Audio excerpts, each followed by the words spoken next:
buka. Tes. Cobaan.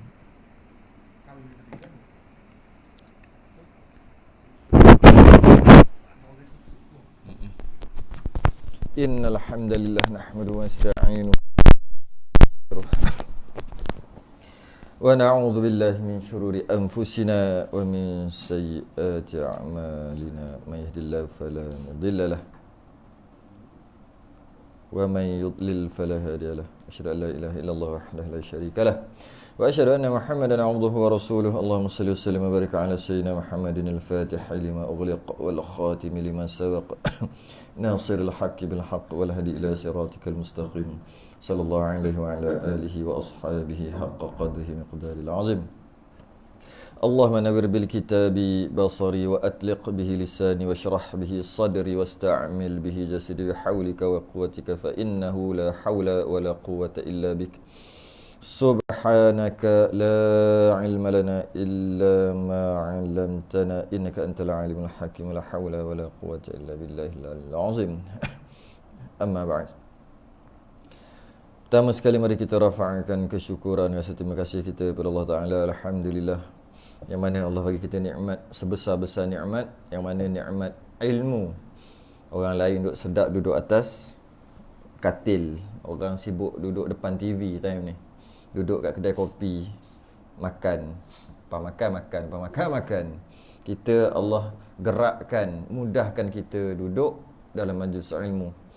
Mudah-mudahan kita tergolong dalam golongan yang seperti sabda Nabi, man salaka tariqa yaltamisu fi ilma sahalallahu lahu bihi tariqa ila jannah. Siapa yang menempuh satu perjalanan dalam kepayahannya untuk menuntut ilmu, Allah mudahkan jalannya ke syurga. Macam mana pun, la tazalu aliman ma kunta muta'alliman fa idza istaghnaita kunta jahilan. Kita sentiasa jadi orang alim selagi mana kita berstatus pelajar. Sekiranya kita berhenti belajar, sewaktu tu kita telah tergolong dalam golongan orang yang jahil. Walaupun kita siapa sekalipun, kita ustaz sekalipun. Ustaz pun kena mengaji. Ustaz yang mengaji adalah ustaz yang hebat. Yang dia masuk ustaz tu dia mengajar lah. Lepas tu ada masanya sebulan sekali, mungkin 2-3 hari mengaji, belajar balik. Itu sangat hebat. Sangat hebat. Kalau ustaz ataupun tenaga pengajar yang kerja dia mengajar siang malam mengajar, tak ada waktu kosong, panggil orang, maksudnya bagi tahu adik saya ada kosong ni, siapa nak ganti sebagainya, maksudnya nak penuhkan dengan mengajar semata-mata. Maka kalau kita perhati, kita boleh tengok ilmunya setakat tu je. Sebab ilmu ni banyak, setakat tu dia tak bertambah. Kerana nak bertambah dia kena belajar. Tak boleh, tak nak kena belajar. Jadi kena, macam mana hebat pun kena belajar. Walaupun siapa pun kita kena belajar. Alhamdulillah, Allah mudahkan kita duduk dalam majlis ilmu. Untuk kita hari ini muzakarah berkaitan dengan satu syarat sah semayang, wuduk. Yang mana memang betul kita dah lama dah ambil wuduk. Dan yang wuduk kita ambil itu mungkin sah kot, takkan tak sah kot. Cuma Cuma kadang-kadang apabila kita beramal tanpa kita faham sebenar-benar apa yang kita amal, kadang-kadang tak ada zuk, tak ada feeling, tak masuk ke hati, kerana kita buat follow, tiru. Jadi alhamdulillah, insya-Allah kita akan cuba kaji sikit berkaitan dengan wuduk. Fasal baru yang mana pada semalam wuduk, dan kita baca sikit lagi. Dan setengah daripada syarat sembahyang itu, syarat sembahyang dengan maksud syarat sah. Itu maksudnya, syarat sah sembahyang. Dan jikalau sembahyang itu sembahyang mayat atau sujud tilawat atau sujud syukur sekalipun, mengambil wuduk iaitu bersuci daripada hadas kecil. Kita bincang yang lepas berkaitan dengan rukun apa, fardu apa, perbezaan dari segi istilah. Kemudian kita bincang berkaitan dengan ada mazhab-mazhab yang mana bagi mereka bukan 4 basah 2 kering. Bukan. Ya, habis yang mana? 4 basah je, kering tu tak ada. Kenapa? Pada mereka yang mereka hanya mengambil daripada Quran. Hadis innamal a'malu binniyat tu tak sabit pada mereka, pada mazhab Hanafi. Jadi kita ni adalah, termasuklah niat dan tertib tu. Kita bincang sikit kan. Dan kalau kita tengok berkaitan dengan wuduk ni, iaitu bersuci daripada hadas kecil. Hadasa ni, hadas ni dia satu istilah fiqh, dia panggil amrun i'tibari. Bisa pernah dengar? Amrun i'tibari pernah dengar? Belajar tauhid pun ada amrun i'tibari. Okey, ni kan bab tauhid kan, dia maksud padahal dia ada amrun i'tibari, hal, dia ada beberapa istilah. Kita ambil secara umum lah. Ini kan apa? Kita nak pakai apa? Piring lah kot. Piring ni ada tak? Ada. Ni, dia panggil zat lah kalau istilah tauhid. Adalah piring. Bulat ada tak? Bulat tak ada. Bulat tak ada. Tunjuk bulat. Tak kena. Tak ada. Maknanya tak ada. Tapi faham. Faham tu nama amrun i'tibari. Sebenarnya dia ada. Ada jenis amrun i'tibari. Ada, bulat ada. Tapi tak boleh nak tunjuk. Mana bulat? Tunjuk kena kat piring. Tapi faham benda tu ada. Ada jenis faham. Ada jenis faham dan ada jenis zat. Macam tu juga kalau kita belajar tauhid, adalah cerita zat Allah tu ada, wujud ada. Ada. Dan ini adalah ada jenis faham. Dengan maksud kita faham dianya apa nama ni, bulat, tapi bulat tu tak ada. Tak ada tu maksud tak boleh nak tunjuk. Tapi sebenarnya dia ada. Maksud tak ada tu bukan tak ada bulat. Kalau tak ada ni bulat. Cuma bulat tu kita dapat daripada faham. Tapi dia tu tak boleh nak tunjuk kat mana. Dia panggil faham. Sikit lah bab tu. Sikit je, tak nak banyak. Sama juga putih. Putih ada tak? Mana? Tunjuk kena piring. Tak ada. Tak ada dengan maksud tu lah. Sebenarnya dia ada. Amrun i'tibari. Faham ada putih. Tapi tak boleh. Dia, benda tu faham. Itu bab tauhid lah. Hadas juga adalah amrun i'tibari. Hadas kecil, hadas besar sama. Maksudnya dia tak boleh tunjuk, tapi dia ada. Kalau kata dia telah berhadas kecil, maknanya telah kentut, berhadas kecil dan tak ada wuduk, tak boleh pun nak tunjuk. Tak boleh pun nak tunjuk. Kalau orang tu kena najis, ada tai, boleh tunjuk.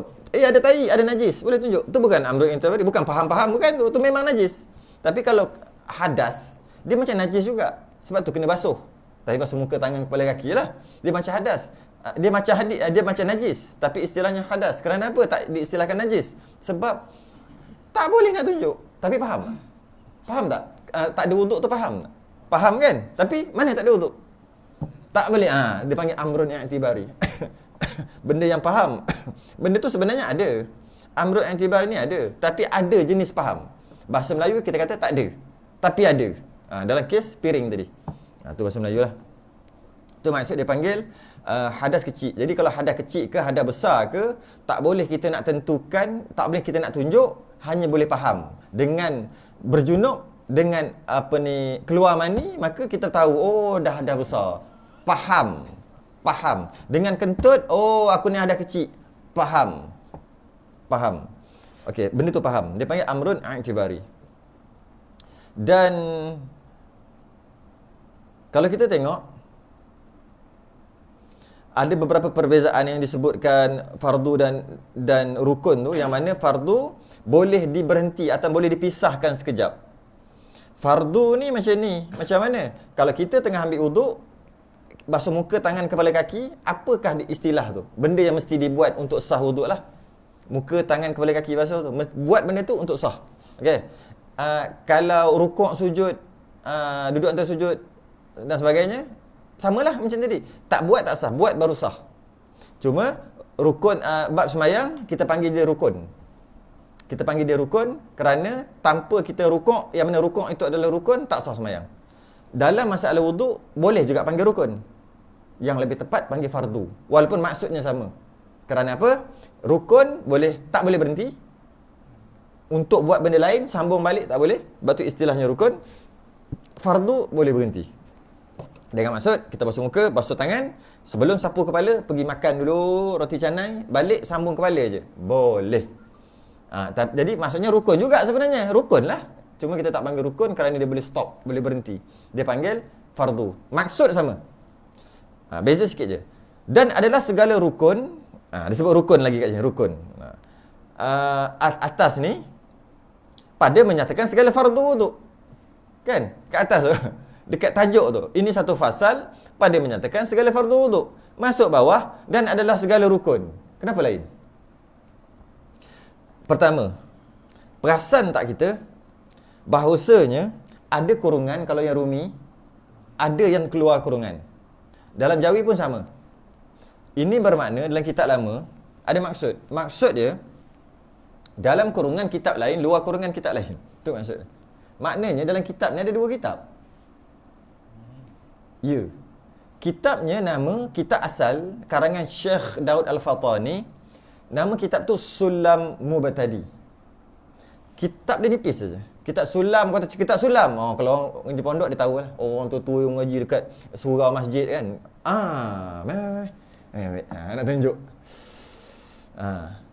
Sekarang ni dia cetak dah lain dah. Bukan macam ni dah, warna pun lain. Tapi dalam sama. Ni namanya Sulam. Ini Syekh Daud Al-Fatani. Dan yang dalam kurungan tu semua kalam dia, perkataan Syekh Daud. Luar tu bukan. Cicit saudara dia. Nama dia Syekh Muhammad Nur. Cicit saudara kepada Syekh Daud Al-Fatani. Kerana apa cicit saudara? Kenapa? Bukan anak dia. Siapa tahu kenapa? Sebab Syekh Daud Al-Fatani tak ada anak. Ada dua riwayat. Setengah riwayat kata dia tak kahwin langsung. Macam Imam Nawawi, tak kahwin langsung. Sibuk karang kitab. Setengah riwayat kata dia kahwin. Tapi tak dapat anak. Jadi adik-beradik Syekh Daud Al-Fatani ni ramai. Ramai adik-beradik dia. Jadi bila adik-beradik dia ramai, semua ahli-alim lah. Jadi anak kepada adik-beradik dia ni, kita panggil apa? Anak saudara dia lah. Ahli-alim juga. Syekh Ahmad dan sebagainya. Ahli-alim yang buat Fadilatul Faraid. Banyak. Termasuklah ni cicit dia. Cicit, piut semua ada. Okay? Jadi maksudnya, dia punya ilmu tu pergi ikut lain. Ikut saudara. Anak saudara, cicit saudara, moyang saudara. Jadi antara adik-beradik Syekh Daud Fatani ni, ada seorang yang mana dia ada anak lah. Jadi maksudnya anak saudara Syekh Daud, cucu saudara, mereka beranak lah, cicit saudara. Saya salah seorang dia punya bawah tu. Cuma tak ada istilah nak sebut ataupun tak reti istilah apa. Lepas cicit, cucu cicit, ciut, piut. Cuak cuek. Cuek. Tu saya lah. Cuek saudara Syekh Daud ni. Tak tahulah bahasa sini macam tu. Jadi jauh. Dia yang karang. Jadi bila dia karang, dia akan guna perkataan dia lah. Kemudian cicit saudara dia kata, yang karang kitab Kifayatul Muhtadi ni kata, tak boleh ni kata zaman sekarang. 1924 waktu tu. 1920 dia jadi ketua qadi di Mekah. Syekh Muhammad Nur, cicit saudara dia ni. Jadi ketua qadi di Mekah. 1920 sampai 1930. Dia kata tak boleh faham ni diorang ni, kata zaman tu tak boleh faham ni. Aku kena syarah. Ini dia panggil kitab matan, dia panggil. Kitab pendek, ringkas. Baca kitab ni ringkas sungguh. Orang yang tak pernah belajar baca kitab ni tak faham. Sebab tu kita salah faham. Kita kata aku nak belajar kitab ni nipis je lah, sebab kitab tebal-tebal susah. Silap. Untuk orang baru belajar kena belajar yang tebal. Orang yang dah belajar, pernah lalu kitab lain atau yang tebal, baru belajar yang nipis. Sebab yang nipis ni, ya Allah, simpelnya. Dalam kitab yang tulis, dan adalah wuduk itu 6 perkara. Pertama niat, kedua membasuh tangan hingga ke siku, ketiga menyapu kepala, keempat membasuh kaki. Sudah. Muka mana? Muka tu mana? Makna muka tu mana? Niat tu macam mana? Tak ajar. Jadi dia kata tak boleh jadi. Ni kata aku nak buat syarah, dia panggil. Ni kitab matan. Aku nak buat syarah ni. Maksudnya apa? Ambil daripada perkataan asal, syarah. Ni maksud dia. Ni maksud dia. Buat, jadi tebal ni. Dah dari Rumi, lagi tebal tu. Katakanlah zaman sekarang ni, tengok tahun 2019 ni orang tak boleh faham. Ni, yang ni pula. Yang ini tak payahlah. Ini jauh lah. 1924 pun dah. Tak boleh faham ni. Aku nak buat syarah kepada syarah. Dia panggil hasyiah. Istilahnya panggil hasyiah. Syarah kepada syarah. Yang itu, ni berjilid-jilid. 20 jilid. Asalnya macam ni. Okey. Jadi pada 1924 tu, Syekh Muhammad Nur sebagai ketua Qadhi Mekah. Waktu tu mula masa tu kerajaan Syarif Hussein asalnya. Kemudian datang Saud, keturunan Bani Saud buat apa? Dia kan buat huru-hara 1924 tu kan. Dia buat huru-hara, dia berpakat dengan Muhammad bin Abdul Wahab yang kita panggil Wahabi tu. Berpakat gini, maka jatuhlah khilafah Islam yang terakhir tu jatuh. Bila jatuh, maka bermulalah Arab Saudi. Saudi tu nama orang, Saud, Bani Saud. Lepas tu dah jahanam dah sekarang. Tengok dia orang buat apa. Katakan ada apa? Disco apa yang duk tengok, ya Allah. Ni 1924 mula jahanam. Kerana dia berpakat. Akhir sekali Arab Saudi. Jazirah Arab dah jadi lain dah akhir sekali. Sekarang ni kubur sahabat-sahabat pakat. Tempat kelahiran Nabi kita bincang semalam kan? Tempat kelahiran Nabi jadi maktabah. Sedangkan tempat kelahiran Nabi tu tempat yang mulia. Kalau tempat tu tak mulia, tempat kelahiran adalah kalau tak mulia, takkan Jibril kata ketika Isra, ya Muhammad, kau turun sembahyang 2 rakaat kat sini. Nabi kata, kenapa pula kat sini? Apa istimewa sini? Baitul Laham nama tempat tu. Sini tempat dilahirnya Nabi Isa. Maknanya tempat kelahiran ni istimewa. Tapi dah jadi apa? Tengoklah yang lain sekarang ni. Kubur Syekh Daud kena gali balik. Kau tengok semua. Jadi, inilah kitabnya. Jadi yang dalam kurungan tu adalah dalam kurungan tu ni kitab ni asal matan. Jadi boleh kita kata kalau satu dan lebih kurang dalam satu muka surat macam tu, satu muka surat macam ni, yang ini lebih kurang dalam 30. Yang 30. Yang itu mungkin 60 kot sebab dia tambah lagi. Yang itu ni kitab matan tu. Jadi bila nak belajar kitab ni, kalau katalah belajar kitab ni dengan ustaz ni, dia akan syarah. Dengan ni dia akan syarah semua lain-lain. Hukum sama, tapi cara tu lain. Kerana dia terlalu padat, terlalu ringkas. Jadi syarah mengikut sanad ataupun jaluran macam mana ustaz tu belajar mana. Jadi berbeza. Tapi kalau Kifayatul Muntadi, dia lebih kurang sama je mana-mana ustaz. Sebab dia dah syarah dah, nak syarah apa lagi? Yang ni biasa dia berbeza. Ustaz, dulu aku belajar dengan ustaz ni, satu muka ni habis 2 bulan. Bulan pertama separuh, bulan 10. Dengan ustaz ni, satu baris tu sampai 4 bulan. Dia bergantung pada dia belajar dengan siapa untuk dia mengajar. Jadi inilah kita asal kita belajar. Syarah Fatani. Sehinggalah jatuhnya khilafah Islam yang terakhir tu 1924, 1926 berlaku Balfour nak sebut tak kerti. Perjanjian tu lah, perjanjian Jahanam tu. Tak ingat Balfour tak saya nama kan? Saya sikit-sikit je lah, tak kerti sangat. Lepas tu dia bila macam tu, Jahanam lah bila jadi. Kemudian maka banyak ulama-ulama yang dibunuh, ulama yang disingkir. Tapi Syekh Muhammad Nur kekal jadi ketua Qadhi Mekah. Maknanya apa? Dia dihormati kawan dan lawan. Ni sampai 1936 tak silap. Sampai 1930. Jadi orang yang kita nak mengaji ni bukan calang-calang lah. Dia jadi ketika Syarif Hussein, ketika sebelum Saud ambil, maksudnya ketika Aman tu dia jadi qadhi, ketika huru-hara dah ambil Saud ambil alih, dia juga qadhi juga. Kan patutnya buang orang lain kena buang. Maknanya apa? Dia cerdik lah. Dia hormati kawan dan lawan. Habis. Jadi kenapa beza nak sebut tadi? Yang pertama sebab dekat atas tu kalam Syekh Daud. Lepas tu dia tulis fardu. Di bawah ni tengok tak luar kurungan kan tu, dan adalah segala rukun. Luar kurungan kan? Maknanya rukun ni siapa cakap? Syekh Muhammad Nur, bukan Syekh Daud Fatani. Dan adalah segala rukun wuduk itu 6 perkara. Kita tahu 6 perkara, iaitu pertama niat. Niat apa? Bersuci bagi sembahyang atau umpamanya, dan makna niat pada syarak iaitu diqasadkan suatu hal, keadaan qasad itu berserta dengan diperbuatkan suatu. Dipanggil, istilah dia muqaranah. Istilahnya muqaranah. Qasdu syai'in muqtarinan bi fi'l. Muqaranah. Jadi pertama, sebelum tu kita kena faham, sebelum kita bincang secara lanjut lagi, kita kena faham satu perkara. Kita kena faham, kalau kita cari dalam Quran, kita takkan jumpa fardu wuduk ada 6, ataupun untuk sah wuduk ada 6, takkan jumpa. Yang ada 4 aja kalau dalam Quran. Tapi dalam hadis kita tak akan jumpa lagi dua. Tak akan jumpa. Kalau kita cari selain kata sabda Nabi, selain daripada dalam Quran ada 4, basuh muka, tangan, kepala, kaki, dan ditambah lagi kata Nabi ni, kata hadis ni, Nabi kata ditambah 2 iaitu niat dan tertib, tak ada. Yang ada Quran memang ada. Ya ayyuhallazina amanu idza kuntum ila shalah faghsilu wujuhakum wa aydiyakum ilal marafiq wamsahu bi ru'usikum wa arjulakum ilal ka'bain. Wahai orang yang beriman, kalau nak semayang baca macam itulah terus. Jika kamu hendak pergi ke semayang, kalau nak semayang, nak senang faham terus, betul? Faghsilu, maka basuhlah wujuhakum, muka kamu, wa aydiyakum, dan tangan kamu, kum tu kamulah, ila, kepada, hingga marafiq, siku, wamsahu, dan sapuhlah.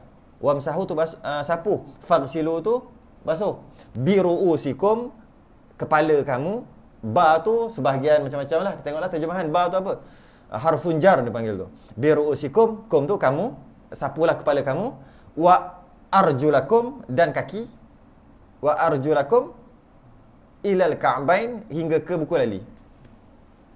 Itu ada niat, ada tertib. Tak ada kan, walaupun kita dah bincang sikit.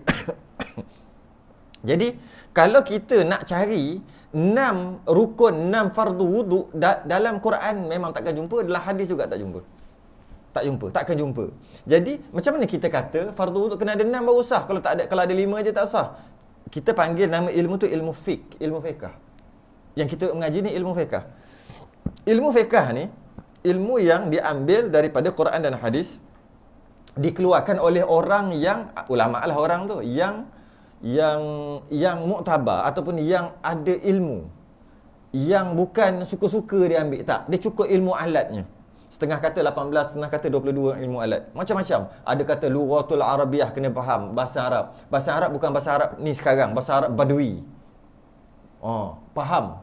Berbeza, beza. Kemudian kena dari segi balaghahnya, dari segi faham, dari segi belajar, ada ilmu ma'ani, ada ilmu nasakh dan mansukh, ada ilmu macam-macam.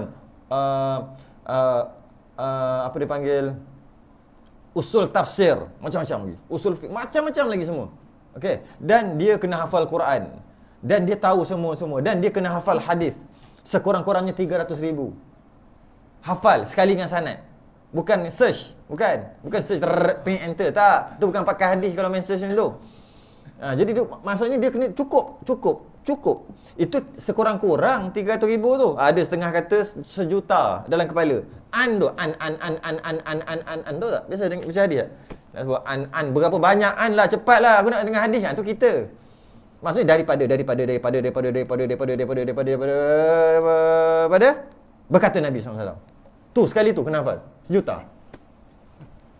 Baru layak untuk dia panggil ijtihad, ataupun dia panggil istinbat daripada Quran. Oleh kerana orang tu memang dah layak, cukup ilmu alat, maka dia keluarkan. Bila dia keluar, keluar. Ini namanya ilmu fiqh. Keluar pula, ambil bab tauhid pula. Ambil bab tauhid. Ni namanya ilmu tauhid. Ambil lagi. Ini nama ilmu tasawuf. Semua daripada Quran dan hadis. Kadang-kadang Quran tak faham, tak boleh faham, kena ada hadis untuk fahamkan. Kadang-kadang dalam Quran sendiri tanakut dia panggil. Sekejap cakap lain, sekejap cakap lain. Yang dia secara zahirnya nampak ni lain. Ni lain. Kenapa Quran cakap lain-lain? Quran sendiri cakap lain-lain. Sekarang macam mana nak harmoni kan? Kena ilmu-ilmu, macam-macam ilmu kena ada. Okey, oleh kerana itu keluarlah hukum samarat dia panggil, ataupun buah. Inilah buah. Buah ni hasil daripada Quran dan hadis. Okey. Maka kita pun makan. Selesai. Kita pun guna. Sebab tu dalam kitab-kitab fiqh, kitab tauhid dan kitab tasawuf sangat susah nak cari ayat Quran dan hadis. Tak jumpa. Cuba cari ayat Quran hadis. Adalah kot sikit. Dalam tebal ni mungkin ada tak sampai 10 hadis. Lepas tu ayat Quran satu ayat penuh tak ada. Separuh-separuh tu adalah pun 2, 3, 4 kot. Dalam ni. Habis maknanya kita belajar ni, kita belajar bukan Quran hadis ke? Nabi kata, aku tinggalkan kamu dua benda yang kamu pegang ni, kamu tak sesat. Kita bukan pegang Quran hadis, kita pegang kitab fiqh yang tak ada Quran hadis. Ingat, tengok macam mana nak faham, macam mana nak faham. Inilah kita pegang Quran hadis. Inilah kita panggil sekarang ni, dia asal daripada situ. Kita nak pegang Quran hadis sendiri, kerti. Ke tengok terjemahan. Tengok terjemahan tak payah. Jadi itu dipanggil ilmu fiqh. Jadi kalau kita nak cari dalam Quran berkaitan dengan fardu wuduk yang mana wajib buat, macam mana nak buat, ikut tertib tak ikut tertib, takkan jumpa. Kita belajar ilmu fiqh. Kita belajar ilmu fiqh, iaitu ilmu yang telah diproses oleh ulama. Kita bukan belajar direct daripada hadis Bukhari, hadis mulia Abu Daud. Kita belajar habis Sunan Sittah, semua kita belajar hadis-hadis, lepas kita ambil, kita faham sendiri ke? Tak, tumpul kita.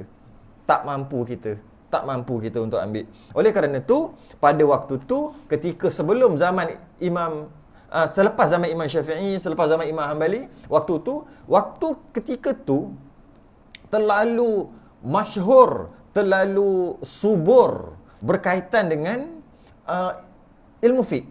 Waktu tu zaman salaf lagi tu, 100 lebih, 170, 180 hijrah, 200 hijrah sehingga 300 hijrah. Waktu tu orang tak peduli dah dekat Quran hadis. Bukan tak peduli tak baca, tak peduli dah nak ambil. Aku tak ada masalah. Ada masalah macam mana? Belik Quran cari. Tak dah. Semakin beransur. Tak ada dah. Ada masalah sekarang ni. Nak zakat nak kena bayar berapa? Betul ke? 25% ke? 1/4 berapa ni? Faraid macam mana? Tak cari dah Quran hadis. Makin kurang. Cari apa? Tanya hukum fiqh. Maksudnya tanya ulama. Macam mana ni? Ulama bagi tahu. Senangnya. Maka 300 tahun. Masuk je tahun yang 400, 500. Waktu tu orang dah tak peduli langsung kat Quran hadis. Bukan tak peduli tak baca ni. Tak peduli untuk ambil. Yang belajar ambil keberkatan. Belajar dari segi baca hadis. Patut maknanya, ambil Quran, baca Quran. Tapi ambil istinbat dari hukum, tak dah waktu tu. 400, 500 hijrah, tak dah. Tak peduli dah. Sebab apa? Dah siap.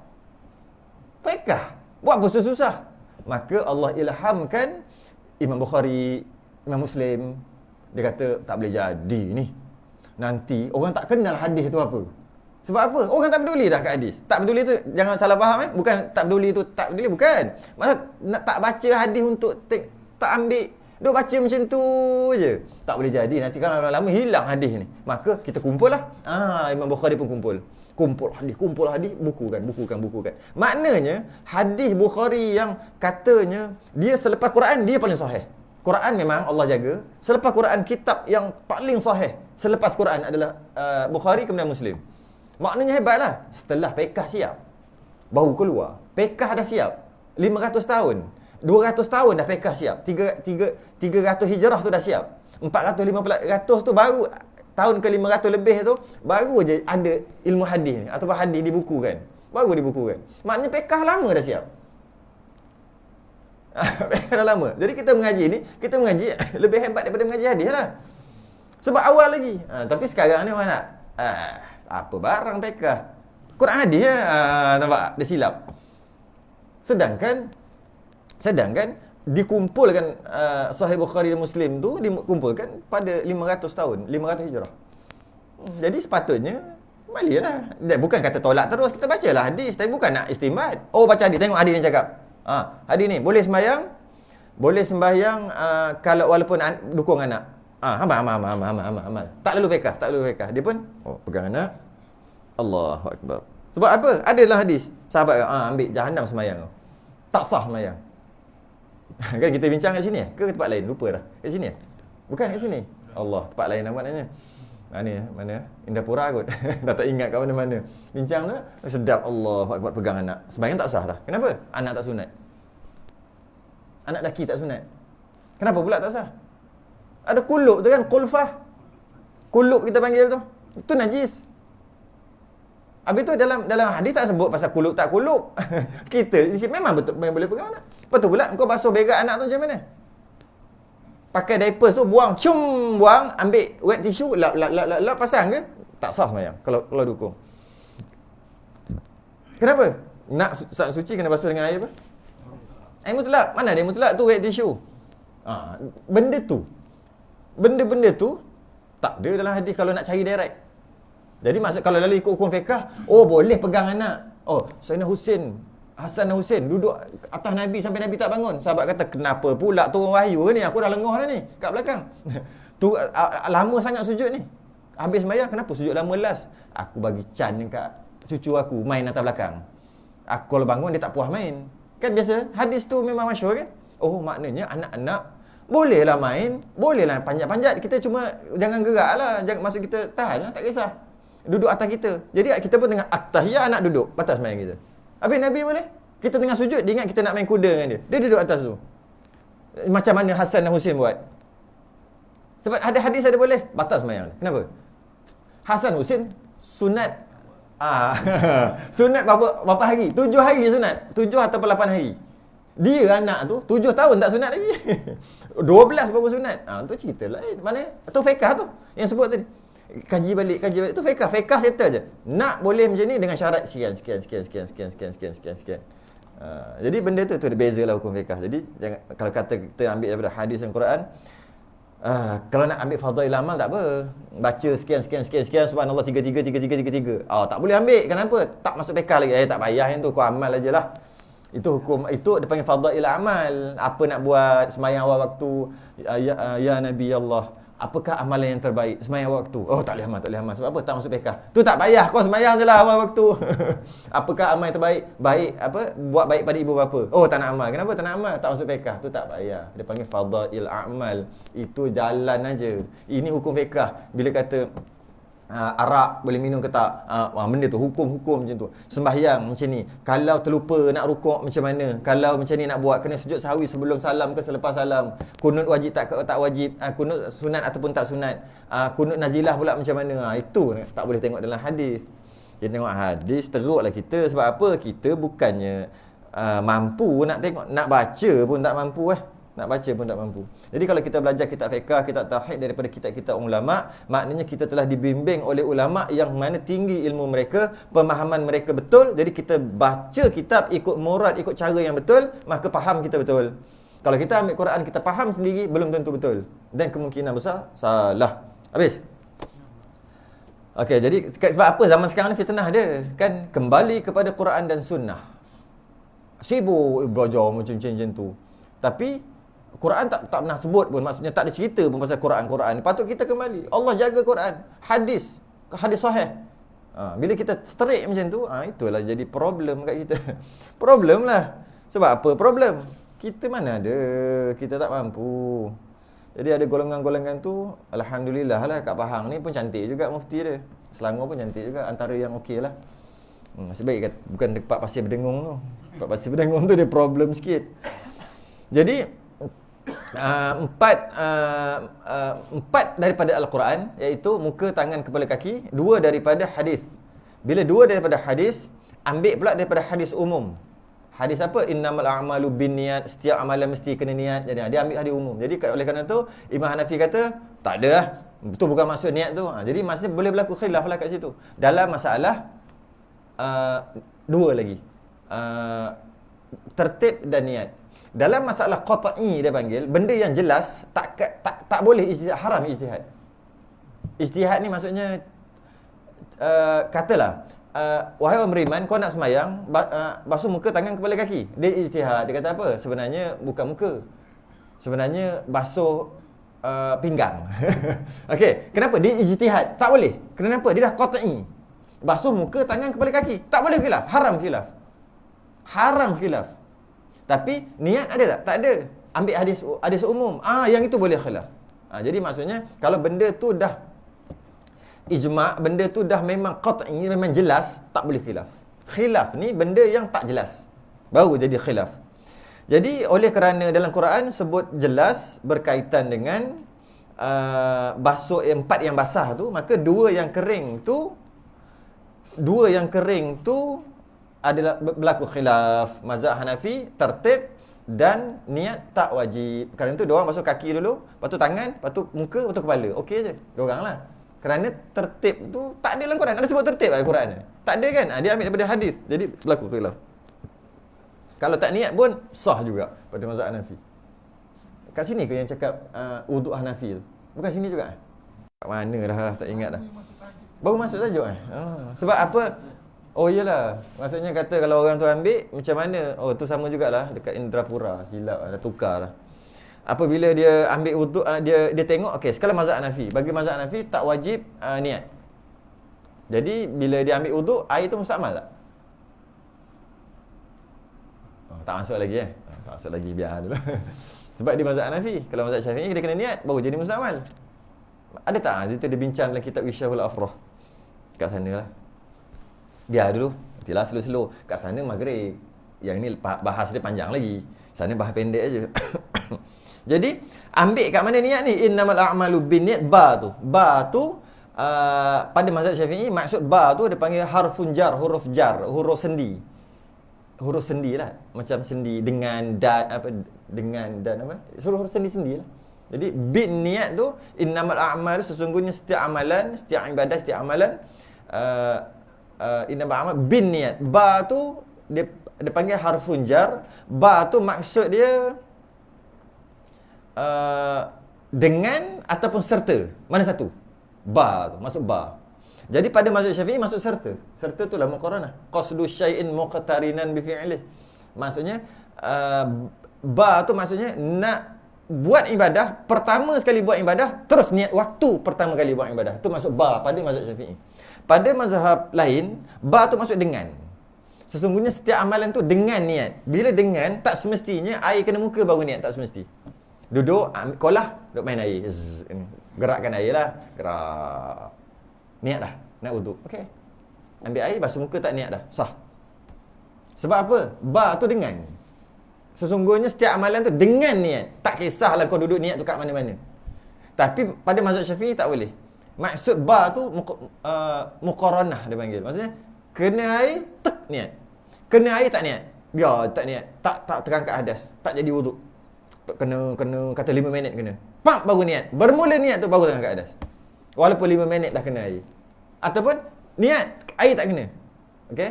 5-6 saat pak baru kena. Tak jadi juga. Sebab apa? Dia mesti muqtarinan. Cuma biasa kita basuh. Katalah niat tu lambat sikit sampai.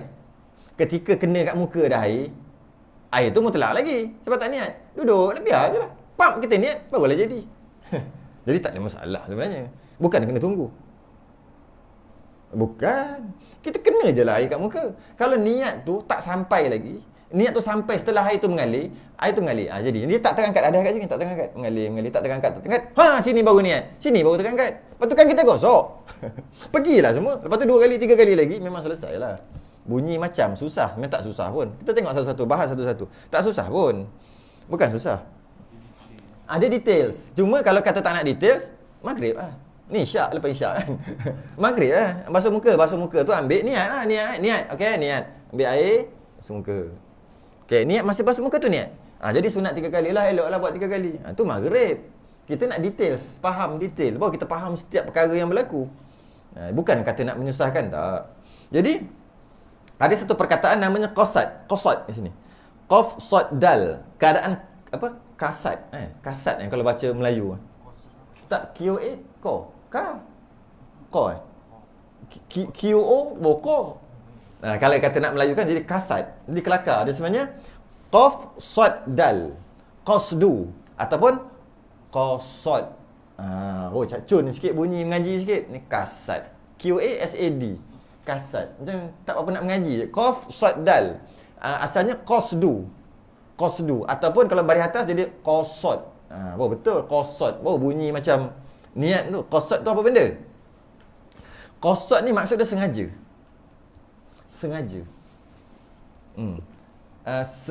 Sebab tu kita kan sahaja kan. Sahaja tu sebenarnya maksud sahaja aku sembahyang, sahaja aku ambil wuduk. Maksud sahaja tu sengaja. Bukan ter. Qasdu ni, sengaja ni, sahaja ni maksudnya bukan ter. Sahaja aku sembahyang, bukan aku ter sembahyang. Tu maksud. Sahaja aku ambil wuduk bila kena air kat muka. Aku bukan terkena air kat muka, bukan ter. Maksudnya tu qasad. Maksud apa? Sengaja, bukan ter. Memang nak buat, bukan yang lain-lain. Jadi qasad ni bermaksud sengaja, sahaja pun boleh, ataupun bahasa yang lebih panjang dengan kesengajaan. Dengan kesengajaan. Semua sama tu ayat tu. Bukan ter. Apa lagi? Ada sebab kenapa dan mengapa. Yalah kan? Ada sebab kenapa dan mengapa. Engkau duduk depan paip tu kenapa? Ada sebab tak? Ada sebab nak ambil wuduk. Tu qasad tu, qasad. Tapi belum niat lagi. Belum niat. Sebab apa? Tu baru qasad. Qasad ni ada sebab kenapa dan mengapa. Kenapa duk tunggu tu akhir duk terbuka tu? Kenapa? Nak ambil wuduk. Tu dia panggil qasad, tapi belum niat. Pada mazhab lain tu niat dah. Kau nak buat apa sini? Takkan nak berak kot. Mesti nak ambil wuduk. Tu dah niat. Tapi mazhab Syafi'i tak boleh. Belum. Sebab apa tadi? Qasdu syai'in muqtarinan tu. Muqaranah. Baba muqaranah. Okey, jadi ada sebab kenapa dan mengapa. Qasad dulu, ambil qasad. Jangan ambil niat dulu, ambil qasad dulu. Ada sebab kenapa dan mengapa dan dengan rela hati, bukan kena paksa. Dengan rela hati, itu adalah qasad. Contohnya, kita dalam ni, apa qasad kita? Perkata guna qasad lah. Ataupun bahasa Melayu jadi niat lah. Apa niat kita? Apa qasad kita? Kalau qasad kita nak mengaji, maka kita dapat pahala mengaji, belajar. Kita dapat naungan malaikat. Kita tak dapat pahala iktikaf. Sebab tak ada qasad iktikaf. Iktikaf tu apa? Duduk. Itu duduk. Walaupun kau duduk, tapi kau tak ada qasad, maka tak dapat pahala iktikaf. Qasad tu apa? Qasad nak iktikaf. Macam mana qasad nak iktikaf? Aku nak iktikaf. Senang aja. Buatlah kalau senang. Macam kelakar je. Tak ada. Tak kelakar. Kan nampak? Duduk lain. Qasad duduk iktikaf lain. Sebab iktikaf ni duduk. Sahaja aku duduk dalam masjid. Kalau iktikaf sambil berjalan tak boleh. Dia kena duduk. Okey, bila duduk, maknanya duduk apa ni? Duduk dalam masjid. Qasad niat ataupun bahasa Melayu niat dia nak duduk dalam masjid. Istilah lain iktikaf. Baru dapat pahala iktikaf. Kalau dia hanya duduk tanpa qasad, tak dapat ni, tak dapat. Sebab tu kena ada nawaitul iktikaf tu. Jadi kalau kita duduk dalam ni niat nak mengaji, nak belajar, dapatlah pahala dua. Pahala majlis ilmu, pahala malaikat lah. Malaikat memayungi. Iktikaf tak dapat sebab tak ada qasad. Walaupun kita duduk. Tu beza tu. Sebab basuh muka boleh tak sebab berminyak? Boleh. Kalau basuh muka sebab nak jerawat tu basuh tu, boleh tak? Boleh. Basuh muka sebab ada tai cicak, kena. Basuh muka boleh. Basuh muka semua boleh jadi. Jadi semua perkara namanya basuh muka, boleh jadi nama basuh muka. Macam mana nak jadi ibadah? Kena niat. Samalah. Duduk. Macam mana nak jadi ibadah duduk? Niat iktikaf. Kalau bukan iktikaf, selain pada iktikaf, macam mana nak jadi ibadah duduk tu? Niat sembahyang. Sebab masa sembahyang ada duduk tak? Duduk tak ada sujud, kena niat. Jadi maksud dengan niat tu, duduk tu jadi ibadah. Tak ada niat, duduk. Jadi qasad tu maksud qasad. Saya nak kena sikit-sikit ni, sikit-sikit. Takut tak dapat tangkap. Yang kedua, ada dinamakan azam. Azam ni biasa digunakan apabila benda tu tak buat lagi. Kan? Berazam, benda tu tak buat lagi. Beza, nampak tak? Niat, qasad, nak buat, tapi belum, hampir-hampir dah. Tapi belum buat lagi. Hampir. Azam, mungkin jauh sikit. Mungkin berhari-hari, mungkin berjam-jam. Tu azam dia panggil. Azam. Jadi kalau katakan biasa kan, kalau biasa lah keluar 3 hari ke 40 hari biasa. Kena pergi sekali-sekali. Try lah. Tak nak jadi orang tabligh pun, maksud tabligh tu jemaah lah. Sebab semua orang wajib tabligh. Kau ingat tabligh je wajib tabligh. Tabligh tu menyampaikan, semua orang wajib tabligh. Cuma nak try juga rasa lain. Jadi kalau dapat 3 hari, dapat rasa 40 hari tu hebat sangat lah.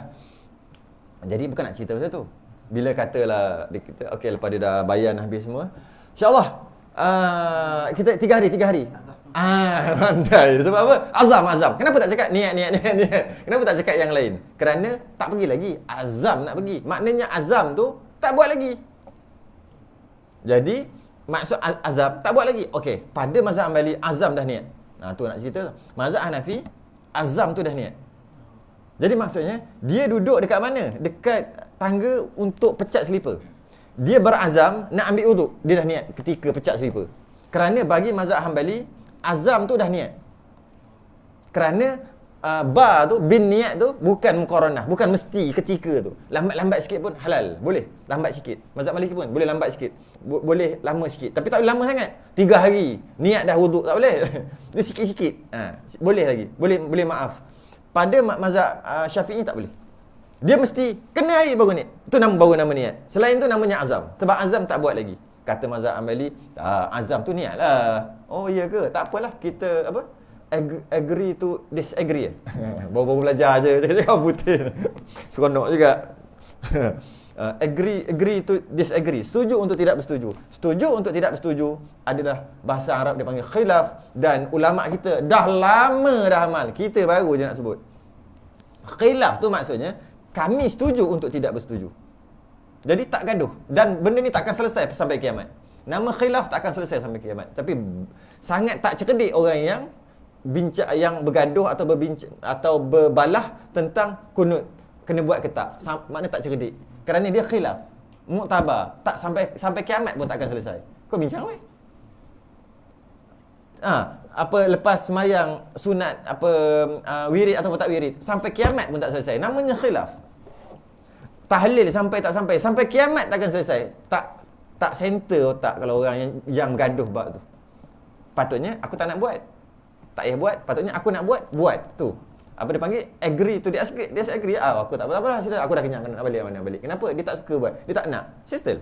Bukan kata bidang apa tak sampai gitu, rugilah. Orang surau masjid lapar lah. Macam lah orang surau masjid miskin sangat. Nak makan tu. Sebab tu nak buat tahlil. Suka hati je dia. Ada orang cakap macam tu. Dengar telinga ni. Ada. Dia ingat kita lapar sangat. Kita nak tolong. Wa ta'awanu 'alal birri wat taqwa. Jadi pada mazhab Hanbali, azam tu dah dikira niat. Mazhab Syafi'i belum. Mazhab Maliki mazhab Hanafi. Mazhab Hanafi niat tertib cuma sunat. Okey, habis. Okey. Jadi dan tertib juga adalah sunat pada mazhab Hanafi dan Maliki.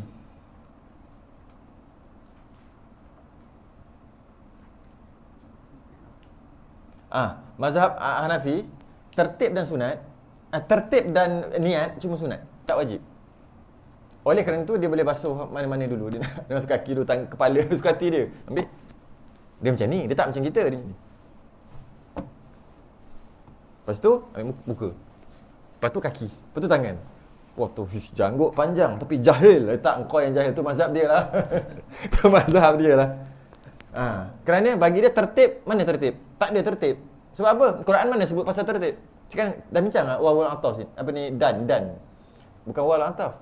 Dan. Tak, bukan sini juga. Masya Allah, bukan sini juga. Sikitlah nak cerita pasal tu. Nanti kita akan bincang balik bab tu. Ya ayyuhallazina amanu idza kuntum ila shalah faghsilu wujuhakum wa aydiyakum ilal marafiq. Ya ayyuhallazina amanu, wahai orang-orang beriman. Idza kuntum ila shalah, nak sembahyang. Faghsilu, maka basuhlah. Wujuhakum, muka. Okey. Wa aydiyakum, dan tangan. Ilal marafiq, hingga ke siku. Sekarang ada sebut tak basuh muka? Wahai orang beriman, ya ayyuhallazina amanu idza kuntum ila shalah faghsilu, maka basuhlah wujuhakum, muka kamu. Ada sebut tak basuh muka? Baru je lepas. Adalah. Faghsilu, okey. Wa tu apa? Dan. Wa aydiyakum, tangan hingga ke siku. Tangan ada sebut basuh tak? Tak, ada sebut tak? Ada Quran ada tak ni? Wa aydiyakum. Tangan saja, dan tangan. Sampai ke siku. Sekarang ni tangan basuh ke tak? Dapat tahu basuh daripada mana? Wa tu lah. Kalau tak ada wa, problem lah sikit kan. Dia ada wa. Jadi maksud bila sebut basuhlah muka dan tangan, kau faham lah maksud dan tu, tangan tu basuh juga. Ya. Okey. Kalau betul lah kaedah tu, mari kita tengok ayat seterusnya. Lepas ni mesti jam. Okey. Mesti jam. Kalau guna kaedah tu mesti jam. Tak apa. Okey, kaedah tu betul lah sebab ada dan. Ada dan tu yang boleh kata basuh juga tangan. Sedangkan dalam Quran tak sebut basuh. Dia sebut dan. Kita faham basuh. Alright, terima. Okey. Wa aydiyakum ilal marafiq. Wamsahu, dan sapuhlah. Bi ru'usikum, kepala, sapuh kepala. Bukan basuh, sapuh. Ambil, sapuh kan? Sapuh. Wa arjulakum, dan kaki ilal ka'bain. Sekarang ni kaki ni basuh ke sapuh? Kalau ikut kaedah tadi, sapu. Sebab dia bias. So macam mana? Ha? Dengan faghsilu. Macam mana pula tu? Sebab wamsahu bi ru'usikum, dan sapu kepala, wa arjulakum, dan kaki. Kenapa kita basuh? Nak kembali ke mana tu? Dan tu ada situ. Faham walaupun tak faham bahasa Arab, tapi fahamlah kaedah tu. Kita faham wa arjulakum tu maknanya faghsilu lah, basuh. Cuma macam mana pula jadi macam tu? Macam mana pula boleh jadi macam tu? Bagilah hujah ke apa. Mana boleh kita main mesti punya. Memanglah mesti punya. Kita dah tengok hukum fiqh. Ulama dah bahas. Nak tahu macam mana? Okey, mari kita tengok sedikit berkaitan dengan nahwu saraf. Sikit, tak banyak pun. Boleh faham. Ba ni dipanggil haraf jar. Haraf jar banyak. Antaranya ba, an semua. Kan pernah tak an abi? Pernah dengar? An Abi Hurairah. Pernah dengar tak Abu Hurairah? Kenapa abi dengan Abu? Jar tu lah. Jar dipanggil. An tu adalah harfun jar. Selepas an dia panggil majrur, dia panggil, ataupun tak payah ambil lah. Lepas an tu baris bawah. Macam tu. Jadi an abu. Abu tu kalau nak baris bawah jadi macam mana? Abi tak boleh. Kan? Macam ni. Abu alif ba waw. Kerana alif ba macam tu abu kan. Bila nak baris, kalau alif ba waw, nak baris alif ba waw, nak bariskan dia bawah waw tu. Jadi macam mana? Tak boleh. Oleh kerana itu dia tukar abi. Kerana ada an tadi. Lebih kurang lah macam tu. An abi. Tapi kalau tak ada an, dia jadi abu. Maknanya perkataan hujung ataupun satu perkataan kalimah, hujung sekali mesti baris bawah setelah ada harf jar, harfun jar tadi. Baris bawah. Tu maksud dia. Okey. Ru'u kepala, ru'usikum. Sebenarnya ru'usakum. Roksun kepala tu lah, ru'usakum sepatutnya. Oleh kerana harfun jar, kum tu tambah kamu. Asalnya sin last sekali. Sin tu sepatutnya baris atas, ru'usakum. Sepatutnya. Tapi dalam Quran tulis ru'usikum. Kenapa? Kerana ba tadilah, huruf bawah. Ru'usikum. Sebab baris bawah, dia kena baris bawah. Sin tu yang last tu, kalimah yang terakhir, huruf yang terakhir tu mesti baris bawah. Sebab ada harfun jar, bertukar. Okey. Bila ada wawul ataf, bila ada dan, dia kena ikut sama kaedah yang sama juga. Wa arjulikum sepatutnya. Tapi dalam Quran tulis wa arjulakum. Maknanya Quran dah salah nahwu. Quran boleh tak? Logik tak salah nahwu? Tak logik. Mukjizat. Jadi ulama kaji. Kenapa salah nahwu? Salah baris. Tak mungkin. Rupa-rupanya kalau wa arjulikum betul kena sapu. Oleh kerana dia wa arjulakum, dia kembali kepada faghsilu. Tumpul tak kita nak faham menatang ni, benda ni? Faham tak? Dia panggil, apa dia panggil? Bahasa Arab. Kita kata apa benda lah ustaz, merepek. Ada orang Kelantan kata, ustaz, nate gapo ustaz awak? Ustaz awak nate gapo dia kata. Kata itu nak tahu nate nahwu kata tu. Dia kata biasalah nate tu nate nahwu. Faham tak? Sebab salah. Baris tu salah. Tak mungkin kalau kita mengaji bab tu, tak mungkin wa arjulakum salah. Tapi Quran tak mungkin salah. Rupa-rupanya. Jadi kitab Syiah, Quran Syiah, dia sapu kaki, dia wa arjulikum. Orang Syiah pandai orang tahu. Dia ambil wuduk, kaki dia sapu. Maknanya orang Syiah yang kita pandai dia lagi. Ada qiraat lain. Ada. Dia ambil yang qiraat lain. Ada. Tapi kita yang itulah apa Hafs an Asim tu. Jadi apa nama ni, habis tu kalau kata yang qiraat lain, qiraat yang lain yang wa arjulikum tu, yang ini sapu tu, masa bila guna? Ulama kaji lagi. Maknanya ada qiraat lain, mestilah ada cerita lain. Kaji. Rupa-rupanya ambil wuduk, boleh tak basuh kaki, sapu aja. Bila? Yes, pakai khuf. Ada orang pernah dengar jadi okey tu. Pakai khuf. Jadi ketika pakai khuf, ambil wuduk ataupun dia panggil mauza. Ambil wuduk, tak perlu basuh kaki, sapu aja. Guna tu nampak. Quran mukjizat, kalau rasa bulu roma berdiri, ya Allah. Barulah kan nampak mukjizat Quran tu. Kalau duk baca-baca tak berapa nampak sangat mukjizat. Tu tu yang ada orang Kelantan kata nate gapo ustaz ayat ni. Ustaz ni kata nate nahu soroh. Soroh lah, soroh. Aduh. Tu antara kalau boleh faham sikit-sikit, nak nampak kita mentakzimkan Quran besar, ya Allah, ni betul kalamullah, ini betul. Cukup dapat yang tu. Kita nak yang tu. Nak mengaji yang ni kena masuk pondok masuk madrasah lah nak faham yang ni. Tapi kita nak, ya Allah, ni bertambah iman kita, percaya kita lebih daripada Quran dah. Makin lebih. Cukup nak dapat yang tu. Nak dapat yang tu. Oh, makin yakin, makin tambah, makin bertambah, makin tambah. Kita nak dapat yang tu. Nak mengaji tak boleh mengaji macam ni, kena satu-satu. Habis. Itu sikitlah. Jadi habis. Jadi maka niat wuduk itu misalan. Okey, misal maksudnya bukan macam nilah. Iaitu bahawa mutawaddiun. Itu orang yang wuduk tu, orang yang hendak berwuduk. Itu menghendakkan dengan membasuhkan anggota wuduk itu bersuci bagi sembahyang. Maka niat wuduk itu misalan bahawa mutawaddiun, orang yang berwuduk itu menghendakkan dengan menghendakkan tu dia buat tu nak basuh anggota wuduk itu bersuci bagi sembahyang. Okey. Wuduk apa ni? Wuduk bersuci daripada sembahyang. Nampak? Kalau kita nak bahas sini panjang juga ni. Pukul berapa dah ni?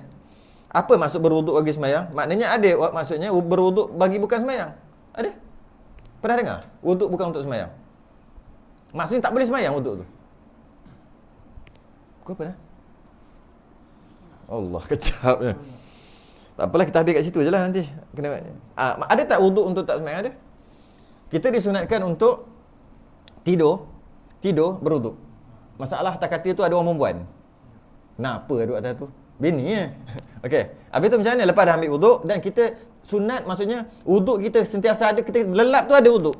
Kalau kita mimpi kita benar. Tu syok tu kalau dapat dipanggil mengekali wuduk. Cantik kalau mimpi waktu tu, mimpi tu benar. Taksir mimpi tengok apa. Biasa kalau mati maknanya umur panjang kan. Dia terbalik. Dia bukan yang tu. Mati makna umur panjang. Kalau kata aku mimpi mati, alhamdulillah umur panjang. Boleh percaya. Kenapa? Tidur dalam wuduk. Sebelum tu sembahyang 2 rakaat lagi. Adalah syarat-syarat yang lain. Okey. Soalannya, dia ambil wuduk, ada orang perempuan. Adakah selepas dia ambil wuduk, dia ambil selimut asing, you duduk jauh-jauh sikit, nanti batal wuduk? Adakah macam tu? Sedangkan kalau dia tidur, batal wuduk tak? Batal. Jadi ada wuduk namanya wuduk tak batal. Iaitu dia ambil wuduk, niat dia ambil wuduk sebab nak tidur. Ketika pegang suami isteri tak batal. Ketika tidur pun tak batal. Tapi tak boleh buat sembahyang. Sebab tu disebut kat sini. Wuduk ni, wuduk untuk bersuci bagi sembahyang. Tak pernah dengar? Kita dengar. Kita dengar. Maghrib tak boleh cerita yang macam ni. Sebab apa? Panjang cerita. Nanti kan 1 baris sebulan. 10 baris 3 tahun. Tak boleh. Panjang sangat. Jadi, antara lain apa dia? Apabila seorang tu berjunub, dia berjunub. Dengan dia berjunub, hukumnya makruh atasnya untuk makan. Makruh keluar pergi kedai. Makruh musafir. Makruh sebab berjunub. Makruh semua. Tidur juga makruh ketika berjunub. Maka untuk makruh tak berdosa lah kan. Kita tahu makruh berdosa. Makruh tak berdosa. Untuk hilangkan kemakruhan tu, disunatkan dia wuduk. Ambil wuduk. Wuduk tu boleh sembahyang? Tak boleh. Antaranya macam tu lah. Antaranya. Ada beberapa lagi. Cukup sikit tu. Okey, nak baca ni. Okey. Membasuh anggota wuduk itu bersuci bagi sembahyang daripada awal membasuh anggota wuduk. Awal sekali apa? Muka lah maksudnya. Hingga selesai muka. Dan adalah makna niat bagi segala amalan yang berhajat kepada niat itu, umpama yang tersebut itu juga. Pertama, disyaratkan kita membasuh dengan air. Tak sebut kat sini. Syarah dia tak sebut. Saya hasyah lah kiranya. Disyaratkan nak basuh tu dengan air. Tak kira macam mana air tu datang, janji basuh tu, waktu basuh tu ada niat. Waktu air tu ada kat muka, ada niat. Cara tu tak kisah. Shower, ambil dengan tangan, air terjun, muka dulu, terjun tiruk, tak kisah. Kita akan bahas hujung sekali, ketika dia nak terjun sungai, sahaja aku wuduk macam ni. Sahaja aku wuduk, macam tu lah. Maksudnya kena air, sahaja aku wuduk, naik terus. Sah tak wuduk? Tapi rata lah. Kalau tak rata, tak payah cerita. Kau gosok macam mana pun, kalau tak rata memang tak sah lah. Ni cerita rata lah yang mana. Tapi dia terjun ni, tinggi ni, terjun tiruk. saja aku wuduk. Betul, naik. Bukannya masuk sahaja aku wuduk dalam air. Itu lain lah. Mungkin kita kata sah kan? Sah. Kita akan ujung sekali nanti. Ujung lambat lagi tu. Tengok lambat lagi tu, lambat lagi. Jadi cara air tu kena kat muka macam caranya tak ada masalah. Kenalah macam mana pun. Tak kisah. Tak dipersoalkan kena macam mana. Janji kena. Okey, satu. Dan kena tu sekurang-kurang sekali lah. Okey, sekurang-kurang sekali. Dan kena tu boleh jadi air tu datang, boleh jadi kita ambil. Okey, saya nak bahas dengan tayamum. Tayamum, dia mesti, syarat tayamum adalah memindahkan debu ke muka. Kalau tak belajar lagi pun, bukan nak ambil pasal debu tu, nak ambil perkataan tu. Perkataan tu, memindahkan. Okey, wuduk bukan memindahkan, mengenakan air ke muka. Jadi maksudnya kena tak kisah cara. Tapi kalau tayamum ada perkataan khusus iaitu memindahkan debu. Bila memindahkan debu, dia tak boleh ada ribut apa? Ribut debu kan? Apa dia panggil? Ribut pasir. Lah debu lah. Ribut tu dia pun masuk muka dia. Saya aku tayamum, tak sah. Kerana dia tidak memindahkan. Jadi nak tak nak dia mesti tepuk, pindah. Ni, perbuatan tu. Perbuatan tu adalah wajib untuk tayamum. Ni wajib ni. Maksudnya siapa ambil? Engkau ambil. Dia ambil tu. Tapi kalau wuduk tak, ini pun okey lah macam tayamum tadi. Macam ni pun boleh. Macam ni pun boleh. Macam mana pun boleh. Janji air kena. Jadi kalau tayamum tak boleh. Tu beza sikit. Dan pula tu siapa lah kalau yang belajar, siapa yang ada belajar tayamum tu, dia tahulah. Dia kata memindahkan debu ke anggota tayamum 2 kali. Jelas sebut. Maknanya kalau lah dia tepuk sekali, dia boleh muka dan tangan sekali semua, tak sah tayamum dia. Walaupun rata semua debu tu. Kerana dia mesti 2 kali. Sekali, banyak lagi ni, tetap juga tak boleh. Dia kena buang dengan 2 kali. Jadi maksudnya 2 kali itu adalah wajib. 2 kali itu adalah wajib. Sedangkan dalam masalah wuduk tak wajib 4 kali kena air. Maksudnya muka, tangan, kepala, kaki kan 4. Tak wajib 1. Maksudnya ambil air lah 2, 3. Tak wajib. Sekali pun boleh. Terjawablah soalan tadi tu. Sekali pun boleh. Tertib tu takdirnya. Kalau rajin, belek sikit, ujung-ujung nanti dia sebut. Ada 2 keadaan yang kecuali. Kecuali tertib tu boleh kecuali. Yang pertama, tertib tu ikut takdir, iaitu masuk tu kira tertib yang sangat, kelajuan yang sangat tinggi, 0.00001 saat, macam tu lah. Takdir tu bahasanya. Takdir. Yang kedua, ketika mandi wajib, sebut awal-awal lah. Ujung boleh baca nanti, boleh baca. Boleh belek. Ujung sikit, masuk setelah masuk perbahasan tertib. Mandi wajib, dia mandi wajib, maka terangkat muka dia, terangkat tangan. Terangkat apa? Terangkat hadas. Bila terangkat, hadas kecil dan hadas besar juga terangkat sekali. Muka, tangan. Lepas tu dia pegang kemaluan. Maka batal muka dan tangan. Sebab dah terangkat, batal lah dah pegang kemaluan. Okey. Tapi ada orang salah faham. Dia kata selagi tak habis mandi. Silap faham tu. Tu kena mengaji bab lain nanti. Kemudian tu, dia kata habis mandi, tak payah ambil wuduk dah. Kerana dah terangkat. Silap faham tu. Masa kena permulaan tu yang terangkat. Betul. Bila pegang kemaluan apa semua, batal lah wuduk balik. Batal yang mana? Batal muka dengan tangan. Kaki batal tak? Tak batal sebab tak terangkat lagi apa-apa. Okey. Lepas tu, dia membasuh terus ke bawah. Maka kaki dengan katalah kepala lah. Kaki dengan kepala dia terangkat. Tapi muka dengan tangan dah batal. Kat situ tak ada tertib. Dia boleh basuh muka, dia boleh kita tengok nanti. Mana dia basuh muka dengan tangan je. Macam mana tertib kau? Tak ada tertib. Tertibnya dah tak jadi tertib. Tak apa walaupun tak ada tertib dalam masalah tu. Ujung sekali bab tertib. Ya. Macam ambil wuduk kan. Dia ambil wuduk tak basuh muka, basuh tangan, nak basuh dahi, kepala tu dia kentut.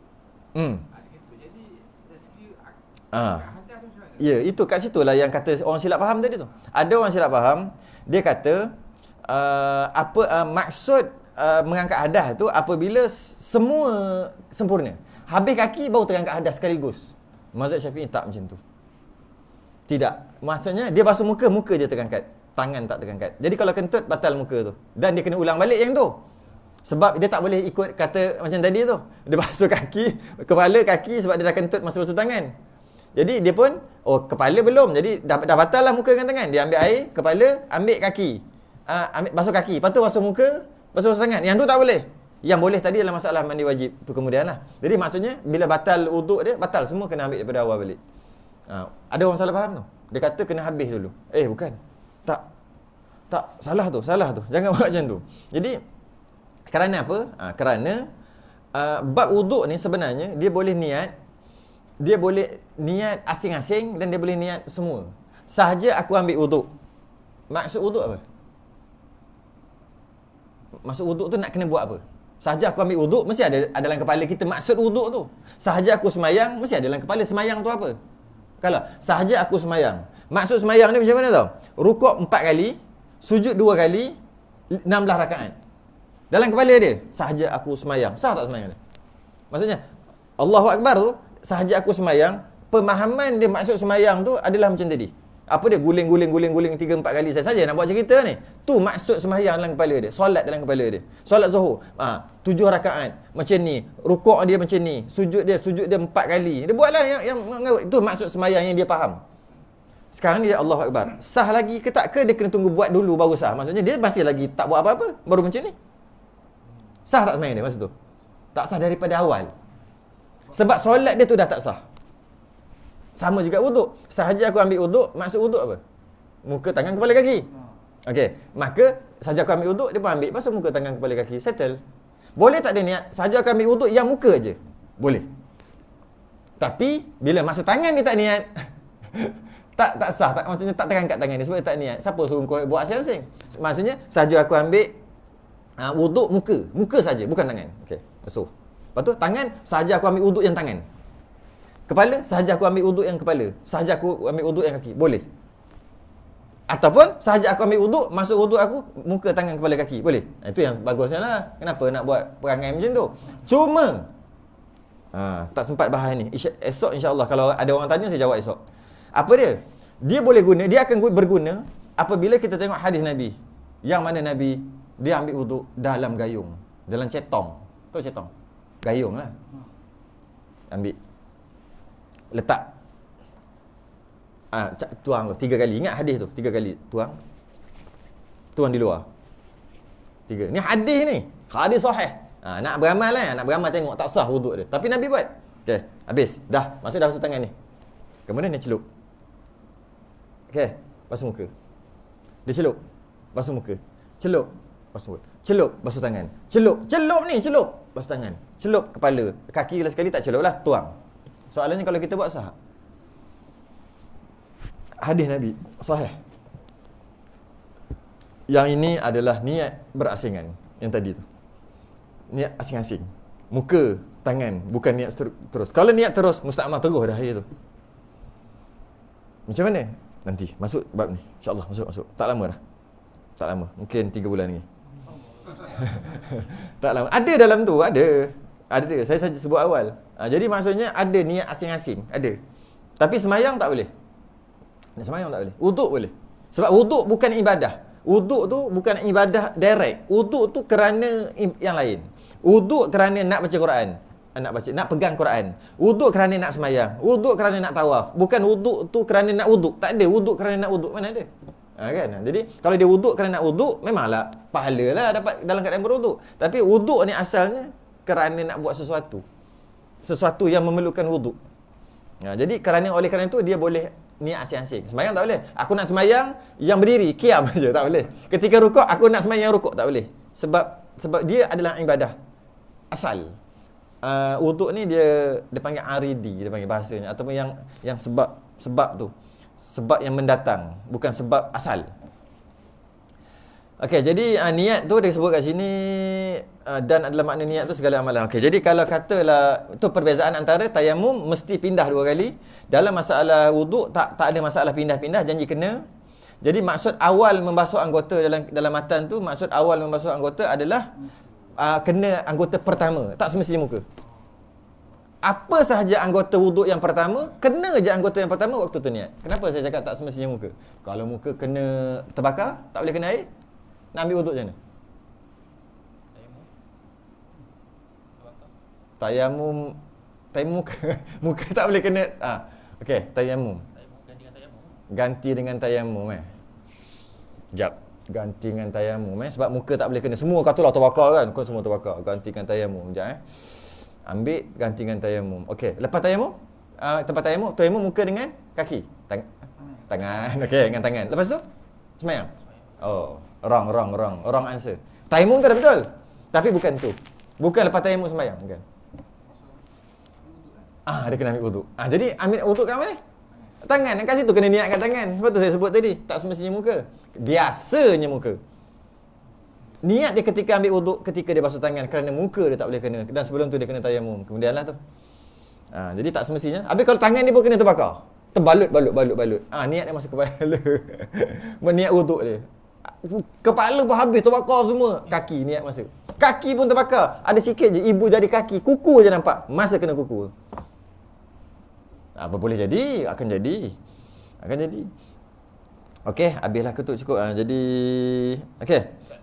Kalau basuh muka kalau kita angkat tangan tu orang cakap jadi air Mustakmal. Tak boleh masuk lagi lah. Panjang bab tu. Jadi kalau nak jawapan, boleh ambil jawapan. Kaedah lambat panjang. Jadi macam ni. Tak boleh Air mustakmal tu air apa? Kena masuk daripada awal. Air mutaghayyir pernah dengar? Qaid muqayyad, qaid lazim, qaid tak lazim. Tak tahu yang itu panjang sikit. Bukannya tak ni, tapi kita akan masa setengah jam pun belum tentu habis bab tu. Jadi kalau kata secara mudahnya, air mustakmal adalah air bekasan wuduk yang basuhan pertama, katalah macam tu lah, kalau faham lah. Jadi bila macam tu, masa ketika kita basuh kali pertama tu, muka, faham? Kita angkat, betul mustakmal. Tapi kalau yang kedua tak mustakmal. Jadi mustakmal ada air bekasan wuduk basuhan yang pertama. Kalau dalam masalah wuduk, basuhan yang pertama, muka yang pertama, bukan kedua dan bukan ketiga. Ketika dia mengalir dari dekat muka, dia adalah air masih lagi kekal mutlak. Kita gosok tak ada masalah, kekal mutlak. Bila jadi mustakmal, bila dia keluar berpisah daripada muka, daripada ni muka, dia berpisah aja, namanya mustakmal. Ataupun dia turun keluar daripada border kat sini, dah mustakmal kat sini, walaupun tak menitik, walaupun tak berpisah, sebab dia dah keluar border, maka dia mustakmal. Jadi sama juga dengan kat tangan. Selagi ada kat ini, selagi tu dia tetap mutlak, baru mustakmal. Itu hanya basuhan yang pertama. Basuhan kedua, mutlak. Basuhan ketiga, mutlak. Basuhan yang wajib. Macam mandi wajib juga macam tu. Jadi kalau nak bahas tu kemudian nantilah. Lagi detail kita bahas nanti. Kalau macam ni dia tak boleh detail sangat, tak masuk lagi bab tu. Okey, satu lagi ada sebagai pengakhiran, ada beberapa perkara yang dobit ni. Jadi maksudnya boleh tak kita baca sunat sembahyang Subhana rabbiyal a'la wa bihamdih sebelum takbiratul ihram? Kadang-kadang bunyi soalan bodoh tu kalau orang biasa dengan apa benda jawab aja. Sebab dia lepas ni kena. Tu, bunyi macam bodoh. Boleh tak buat sunat-sunat sembahyang? Sebab contohnya Rabbighfirli warhamni kan sunat kan? Ke wajib? Sunat ke wajib? Sunat. Okey. Dia sebelum takbiratul ihram tu. Luruskan saf. Rabbighfirli warhamni wajburni. Dapat tak pahala sembahyang? Pahala sunat. Maksudnya kalau buat sunat ketika sembahyang mesti dapat pahala sunat. Tapi dia buat sebelum sembahyang. Sebelum takbiratul ihram. Boleh? Boleh tak? Memanglah boleh, suka hati kau lah nak buat. Tapi dapat pahala sunat tak? Sunat sembahyang. Tak. Betul. Subhanallah. Tak takbir lagi ni. Subhanallah. Subhanallah bihamdih. Tak dapat lah. Tak sembahyang lagi. Memanglah mungkinlah dia dapat pahala zikir dia kat situ. Tapi pahala sembahyang, pahala wirid ketika sembahyang, zikir ketika sembahyang mana dapat? Tak sembahyang lagi. Okey. Bukan. Nak kahit ni. Bunyi hok bodoh ni nampak ni cerdik ni. Nampak bodoh dulu. Ni hok cerdik ni. Lepas tu kata kadang-kadang bunyi kalau bodoh tu maksud bersiap sedia lah untuk kena lepas tu. Okey. Jadi ketika nak wuduk, dia ada sunat-sunat wuduk. Macam sembahyang juga. Kan? Okey. Jadi kalau katalah sunat-sunat wuduk antaranya sunat wuduk telinga. Sunat wuduk adalah sapu telinga. Jadi ketika dia belum wuduk lagi, dia dah sapu telinga. Dapat tak pahala sapu telinga wuduk? Tak dapat lah sebab tak wuduk lagi. Okey. Dapatlah kot basuh pahala cuci telinga berkerak tentu je lah. Pahala wuduk tak dapat lah sebab nak dapat pahala, kenalah buat dulu ibadah dulu. Start dulu, bila dah start, buat yang sunat baru dapat. Baik. Sekarang ni basuh tangan tu sunat tak? Ni basuh tangan ni. Sunat. Sekarang tak wuduk lagi. Kat situ lah point dia. Tak wuduk lagi. Sama macam subhana rabbiyal a'la tak takbiratul ihram lagi. Mana dapat? Dapatlah pahala dia birit sembahyang tak dapat sebab nak dapat kena tunggu sembahyang dulu. Jadi sekarang ni belum wuduk tapi dah buat sunat wuduk. Mana dapat? Ambil daripada kaedah tadi lah. Tak dapatlah sepatutnya. Dapatlah pahala basuh tangan. Tapi bukan basuh tangan yang wuduk. Basuh tangan yang bila-bila basuh tangan pun dapat pahala sebab menyuci kan dapat pahala kan. Tapi kita tak nak pahala tu, nak pahala wuduk. Sunat. Okey, kerana itulah ketika nak basuh tangan wajib ataupun bukan wajib, mesti kena niat ittiba' sunnah ataupun ikut sunnah. Ataupun bahasa lain, niat ini sunat wuduk. Sebelum niat wuduk, niat sunat wuduk. Ni sunat wuduk. Ataupun ittiba' sunnah ataupun ikut Nabi baru dapat pahala. Kerana kita makan basuh tangan tak? Basuh. Kita tangan berpeluh basuh juga. Kita saja-saja basuh juga. Jadi basuh tu boleh buat macam-macam. Oleh kerana dia boleh dalam banyak keadaan, nak dapat pahala dia kena ada niat. Kalau ketika dia makan, aku nak ambil wuduk ni, lepas ni. Ketika dia basuh tangan yang ada kari, ada budu, ada cincaluk tu, sambil-sambil dia niat sahaja aku ambil wuduk. Apa ambil wuduk? Sunat wuduk, ittiba' sunnah. Ataupun sahaja ni aku niat ni apa dia? Basuh wuduk, maka dia dapat wuduk. Dapat basuh tangan pahala sunat wuduk, basuh tangan. Kenapa? Nak niat basuh tangan ketika basuh tangan sunat wuduk mesti kena depan paip ke? Mesti kena lepas basuh tangan mesti ambil wuduk terus ke? Tak syarat. Fardu lupa. Fardu boleh selang kan? Jadi ketika basuh tangan dan lepas ni dalam 5 minit 10 minit dia nak ambil wuduk. Masa dia basuh tangan yang penuh dengan budu ni, dia cakap apa? Dia niat apa? Sahaja aku basuh tangan ni sunat wuduk, maka dapat pahala wuduk. Jadi kat atas tak payah dah. Bezanya niat. Kalau basuh saja, dapatlah pahala basuh tangan. Dapat juga pahala basuh tangan. Nampak? Dia boleh. Betul? Tak ambil wuduk terus. Tak syarat terus. Fardu. Tak syarat terus. Jadi maksudnya, basuh tangan, macam-macam boleh buat. Macam-macam keadaan boleh basuh tangan. Cuma, nak bezakan dia ibadah ataupun tidak, niat ittiba' sunnah, niat buat sunat tu, sunat perkara tu. Jadi, sebelum takbiratul ihram, kalau dia jenis was-was, sunat qul a'udzu birabbin nas. Sunat macam-macam, baca bacaan macam-macam. Kau baca sebab qul a'udzu birabbin nas, baca mana-mana pun dapat pahala. Tapi baca sebelum sembahyang dia lebih besar lagi. Sebab kita nak menghadap Allah ni takut was-was apa dan dia bacaan yang baik. Maka pahala dia lebih daripada baca waktu yang lain. Nak dapat lebih itu kena niat aku sunat sembahyang. Ni sunat sembahyang ni. Ni bukan baca qul a'udzu birabbin nas saja-saja. Sebab bila-bila boleh baca qul a'udzu birabbin nas, kena niat. Kalau tak ada niat, dapatlah pahala sekadar baca je lah. Memang dapat pahala juga. Dia kena ada, dia panggil ittiba' sunnah. Ataupun niat nak buat sunat. Jadi ketika basuh tangan, lepas basuh tangan sunat apa? Komo. Komo tak wuduk lagi. Dapat pahala komo saja-saja je. Tak dapat komo wuduk. Sebab tak niat pun. Kalau tak niat lah, kalau tak niat. Jadi niat tu macam mana? Lintasan macam mana? Tu kemudian lah, lambat lagi tu. Cuma nak sebut secara umum lah, tak niat. Maksudnya niat. Niat kot. Ke buat apa? Nak minum ke? Tak mesti tak apalah nak bagi tahu dari segi fiqh ni. Kita niat, kita masuk ni kita bukan nak minum, kita nak komo. Itulah niat. Tapi tak apalah dalam bab tu, nak kita detail satu-satu ni. Bukan kata selama ni buat semua tak dapat pahala, bukan.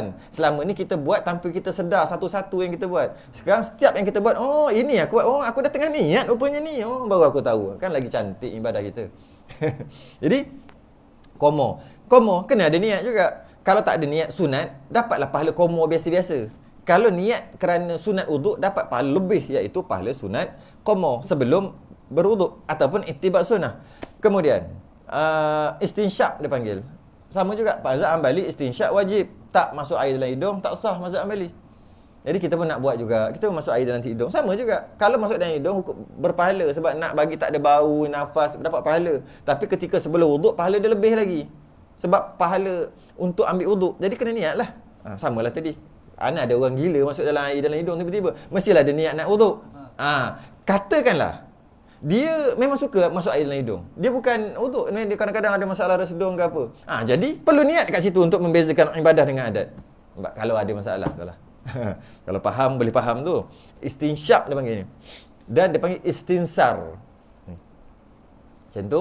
Masuk air dalam mulut, jangan habiskan air. Masuk air dalam hidung, istinsyak dia panggil. Lepas tu dapat satu pahala, istinsyak. Masuk dalam mulut dapat pahala dah, komo. Air tak habis lagi, terus masuk dalam hidung, dapat lagi, dia panggil istinsyak, dapat pahala. Hembus dapat pahala satu lagi. Dapat pahala apa? Pahala wuduk. Cuma ada cara nak buat. Cara nak istinsyak, kita jangan istinsyak sebab kita tak belajar. Tu istinsyak. Masuk air dalam hidung. Kita tak belajar, tak berani buat sebab bersin. Macam memang bersin. Jadi sebenarnya dia kena belajar, kena ngaji bab ni. Macam ni cara untuk istinsyak? Yang pertama, kita tak boleh tarik sungguh. Serok. Ingat lagi, Tok Guru sebut serok. Tok Guru Kelantan. Serok dia panggil. Ke sini pun serok ke? Tak kan? Orang Kelantan rasa. Tok Guru tu Kelantan yang belajar bab ni. Dia panggil serok. Masuk tu. Cara untuk istinsyak adalah tak nak bagi air masuk dalam otak lah kita panggil, bersin tu. Kita tarik, ambil air sikit je air. Tarik nafas sampai habis. Habis dah, tak boleh pergi. Baru letak masuk sampai dalam. Tapi kalau ni tanya, ambil kau. Merah hidung. Lepas tu tak nak buat dah. Memang lah. Tarik sampai habis. Dah tak boleh pergi dah. Betul? Dia masuk sampai sini je lah. Keluarkan lah. Tu cara istinsyak. Jangan Jang. Niat sunat. Niat wuduk. Nak cerita pasal niat. Jadi gosok gigi, sugi sebelum tu. Niat. Ni apa ni? Sebab gosok gigi boleh bangun tidur, boleh saja-saja, boleh lepas makan petai, semua boleh gosok gigi. Ataupun sugi. Jadi sugi ni kenapa ni? Nak wuduk, sunat sugi. Ni sugi apa? Sugi sebab nak wuduk, dapat pahala lebih. Pahala apa? Pahala wuduk. Kalau tidak, dapat pahala sugi semata-mata. Kemudian apa lagi yang sunat? Habis.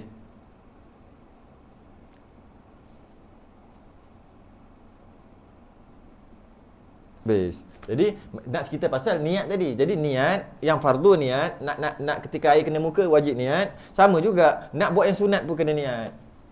Nak buat yang sunat juga kena niat. Walaupun sunat tu duduk di luar daripada ibadah tu, di luar sembahyang, di luar semua pun kena niat. Niat apa? Niat sunat lah. Bukannya niat tu kena niat yang fardu, yang ibadah tu saja, tak, yang lain pun kena niat. Sama macam rukun qauli untuk sah bab sembahyang kena, maksudnya ialah lafaz, maksudnya kena dengar kan? Dengar kat telinga. Kita biasa sebut yang tu je lah, rukun qauli dengar kat telinga. Rukun qauli ke dengar kat telinga. Memanglah betul. Cantiknya kita kena sambung lagi. Untuk sah, sebab dia rukun, kena dengar di telinga. Fatihah, tahiyat sebagainya kan, takbir, salam. Kalau yang sunat, cuba kias. Yang sunat, bacaan sunat. Kalau sebutnya ni, bacaan sunat, tak apa, tak dengar pun. Sebab dia sunat je. Salah. Bukan salah apa. Salah dari segi pengajaran. Kita sekarang nak dapat pahala sunat ni. Maknanya, kena dengar jugalah. Tak dengar, tak dapat pahala sunat. Tapi janganlah cakap, tak apa, sah juga. Bukan cerita sah lah. Kita nak cerita mantapnya ibadah lah. Jadi maksudnya, Rabbi wahdini, tak dapat pahala. Tapi sah memang sah.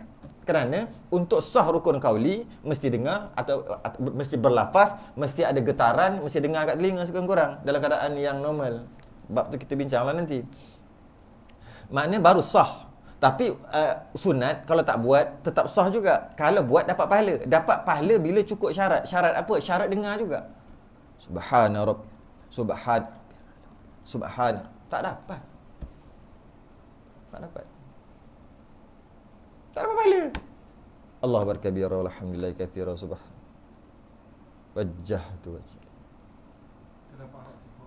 La syarika. Tak dapat. Tak dapat juga. La syarika lahu. Tak dapat. Kena dengar telinga. Cuma nak dengar telinga tu kena bahasa lain pula lah. Nak dengar kat telinga kalau dia pekak badak macam mana. Bukannya dengar menyebabkan orang sebelah terganggu. Itu problem lah. Apa maksud dengar? Bahas lain kali lah. Walaupun ramai orang tengok malam-malam buta ni, Masya Allah, ramainya live kita. Ramai orang tengok, nak kena berhenti jugalah. Nak kena berhenti, kita sambung malam esok. Tadi 100 lebih. Jadi apa nama ni, kita sambung esok. Cuma esok tak confirm lagi. Ada grup kan? Semua ada grup kan? Ada grup tak? Sebab apa, esok saya ada 4 kuliah. Takut-takut tak ada suara. 4 pagi subuh, lepas tu pukul 9, lepas tu Zuhur, lepas tu Maghrib. Lepas tu 4 lah. Subuh, Duha, Zuhur, Maghrib. Lepas tu lepas Isyak. Tak tahulah. Tapi tak ada janji, tengok keadaan. Tapi tak tahu nak cakap lah. Tapi memang nak pun, memang nak cuma nanti kontak-kontak lah kot. Ada kan? Boleh kan? Tahu tak? Kalau ada kelas, tahu kan? Ataupun datang lah, tak ada, pergi kedai minum, Soho. Pergi Soho minum. Iklan. Kalau tak ada, kalau pukul 10.30 tak ada, tu kita tak ada lah. Nak tengok bergantung. Ada daripada Sungai Mana Sungai? Kuantan jugalah. Kuantan lah juga. Oh, kat Pelinduk. Setengah jam lebih. Masuk grup lah. Rasanya ada grup kot. Grup Baba Lazim tak? Wallahu a'lam. Kalau ada rezeki kita sambung esok. Kita sudahi dengan tasbih kafarah dan suratul Asr. Lilladzina amanu. Tawassaw bil haqqi wa tawassaw. Assalamualaikum warahmatullahi wabarakatuh.